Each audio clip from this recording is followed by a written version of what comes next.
નમસ્કાર મિત્રો, ફરી એકવાર હાર્દિક સ્વાગત છે મિત્રો તમારું આ અમારા આજના નવા વિડીયોમાં.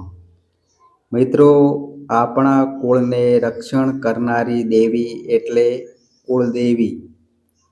મિત્રો, તમારે પણ તમારા કુળદેવીને પ્રસન્ન કરવા હોય તો મિત્રો આ ઉપાયો ખાસ કરીને કરજો. અને આ ઉપાયો ખૂબ જ મહત્ત્વના છે. તેથી મિત્રો વિડીયોને અંત સુધી જરૂર સાંભળો અને મિત્રો તમને 101% આનું ફળ મળશે.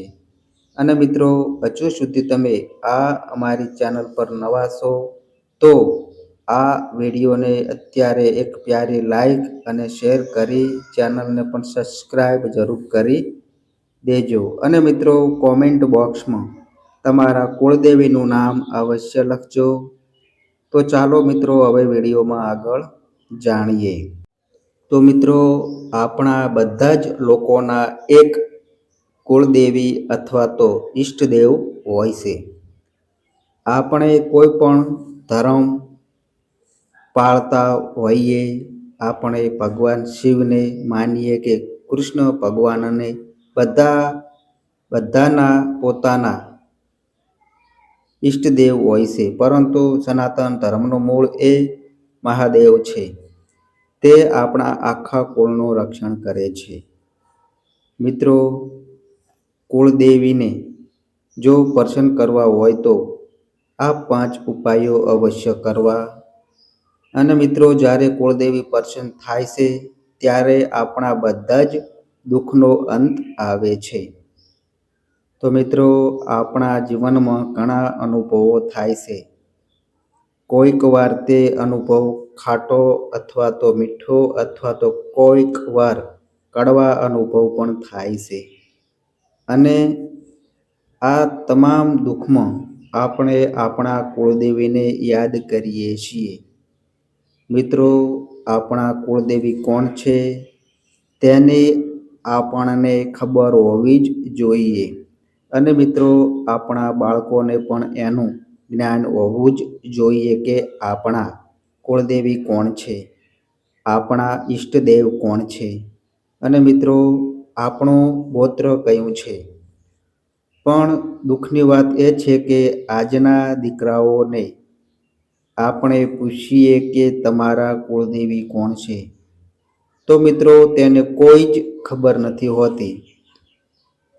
તેને બધી જ ફિલ્મના પાત્રો યાદ રહેશે, પણ કુળદેવી અને ઈષ્ટદેવના નામો તેને યાદ રહેતા નથી. તો મિત્રો આ એક ખૂબ જ શરમજનક વાત છે. તો મિત્રો તેની એક સત્ય ઘટના પણ છે. આ ઘટનામાં પાવાગઢ વાળીની છે કે જ્યારે પતઈ રાજા દારૂ પીને પોતાનું ભાન ભૂલી ગયા હતા અને તે નવરાત્રિનો સમય હતો. મા જગદંબા પોતાની રાણીઓ સાથે ગરબા રમતા હતા. ત્યારે પતઈ રાજા ભાન ભૂલીને મા જગદંબાનો પાલો પકડે છે અને મા ઘણી વિનંતી કરે છે કે પતઈ રાજા મારા પાલવને છોડી દો. અને મિત્રો પતઈ રાજા તે સમયે મદિરા પીને ભાનમાં નહોતા અને ન બોલવાના શબ્દો બોલી રહ્યા હતા. ત્યારે માને ક્રોધ આવ્યો અને પતઈ રાજાનું તેમણે પતન કર્યું. અને આજે પાવાગઢમાં મા જગદંબાનો વાસ છે. તો મિત્રો આપણા કુળદેવીને પ્રસન્ન કરવા માટે શાસ્ત્રોમાં ઘણા ઉપાયો આપવામાં આવ્યા છે. તેમાં મિત્રો પ્રથમ ઉપાય છે એ છે કે રોજ સવારે ઉઠીને સેવા પૂજા કરો. માને રોજ ગુગળનો ધૂપ કરો. રોજ માને ગુલાબનું અંતર અથવા તો ગુલાબનું પુષ્પ અર્પણ કરો. પ્રસાદમાં રોજ માને સુખડી અથવા લાપસી અર્પણ કરો. અને રોજ અર્પણ ન કરી શકો તો મંગળવાર, ગુરુવાર અને રવિવારના આ 3 વારના દિવસે અવશ્ય અર્પણ અર્પણ કરવી. આવી રીતે માની આરાધના કરો અને બની શકે તો અઠવાડિયામાં એકવાર માને શ્રીફળ અર્પણ કરજો. મિત્રો, ખાસ એ વાતનું ધ્યાન રાખો કે અગરબત્તી કોઈ પણ દિવસ ન કરવી, કારણ કે અગરબત્તી વાંસમાંથી બનેલી હોય છે. મિત્રો, વાંસથી બનેલી અગરબત્તી ન કરવી જોઈએ. આપણી સંસ્કૃતિમાં વાંસને પવિત્ર માનવામાં આવે છે. માટે મિત્રો, ગુગળનો ધૂપ કરી આ રીતે માને રાજી રાખવા જોઈએ.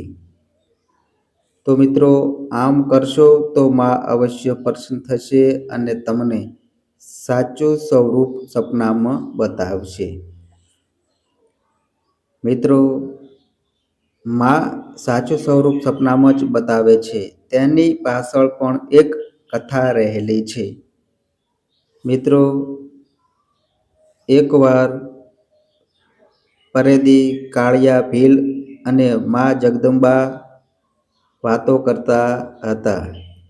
ત્યારે કાળિયા ભીલે કહ્યું, માં તું પરદે વાતો કેમ કરે છે? મને રૂબરૂ દર્શન ક્યારે આપીશ? મિત્રો, ત્યારે માએ કહ્યું કે કાળિયા, હું દર્શન આપીશ તો પણ તું મને ઓળખી નહીં શકે. મિત્રો, ત્યારે કાળિયા ભીલે કહ્યું કે માં, એવું બને જ નહીં કે હું તને ન ઓળખું. અને તેણે અટ કરી. મિત્રો, એક વખતમાં માં જગદંબાએ ડોશીનું રૂપ ધારણ કર્યું અને માં હાથમાં લાકડી લઈને ડગલા માંડતા માંડતા કાળિયો ભીલ નૈવેદ્ય કરવા જતો હતો ત્યારે આવી પહોંચ્યા. કાળિયા ભીલ પાસે આવીને માએ ડોશીના રૂપમાં કહ્યું, મને તારા ગાડામાં બેસાડીશ? મિત્રો, ત્યારે કાળિયા ભીલે કહ્યું કે હું આજે માને નૈવેદ્ય ધરાવવા જઈ રહ્યો છું.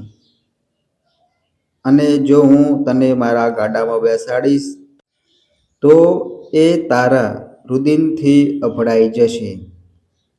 અને મિત્રો, માં તેની પરીક્ષા લેતા હતા અને ધીમે ધીમે અદૃશ્ય થઈ ગયા. અને મિત્રો, કાળિયો ભીલ આગળ વધે છે અને થોડા આગળ જતાં જ આગળ એક 18 વર્ષની સુંદર યુવતી રૂપના અંબાર જેવી ઊભી હતી. કાળિયા ભીલના ગાડા પાસે આવીને ઊભી રહી અને મિત્રો, કાળિયા ભીલે તરત જ તેને બેસાડી.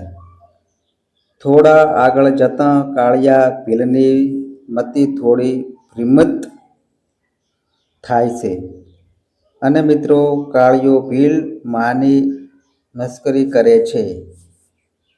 ત્યારે મિત્રો, માં ચામુંડા પ્રગટ થાય છે અને કહે છે કે કાળિયા, તું મને ઓળખી ન શક્યો.